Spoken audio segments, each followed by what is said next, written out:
এবারের বিধানসভা নির্বাচনে স্বচ্ছ ও সুষ্ঠু ভোট গ্রহণ নিশ্চিত করতে মালদা জেলায় নেওয়া হয়েছে কড়া নজরদারির ব্যবস্থা।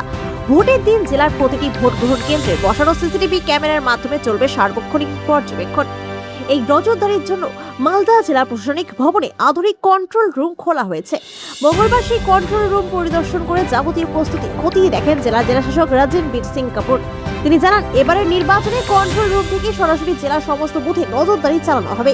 মালদায় মোট ৩,২৪৯টিরও বেশি বুথ ও তার পার্শ্ববর্তী এলাকায় লাগানো ক্যামেরার ফুটেজ সরাসরি কন্ট্রোল রুমে পৌঁছাবে।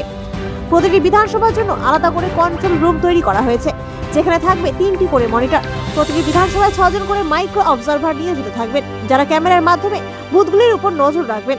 এছাড়া জেলা শাসকের দপ্তর, রিটার্নিং অফিসার, কলকাতার মুখ্য নির্বাচন আধিকারিকের কার্যালয় এবং প্রয়োজনে দিল্লি থেকেও নজরদারির ব্যবস্থা থাকবে। কোনো বুথে সামান্য গোলমাল বা অশান্তির ইঙ্গিত মিললে সঙ্গে সঙ্গে ব্যবস্থা নেবে নির্বাচন দপ্তর। জেলা শাসক রাজেনবীর সিং কাপুর স্পষ্ট জানিয়েছেন, সুষ্ঠু ও নিরপেক্ষ নির্বাচন নিশ্চিত করতে সব রকম ব্যবস্থা গ্রহণ করা হয়েছে। সিসিটিভি ক্যামেরার মাধ্যমে প্রতিটি বুথে থাকবে কড়া নজর, যাতে ভোট প্রক্রিয়া সম্পূর্ণ শান্তিপূর্ণভাবে সম্পন্ন হয়।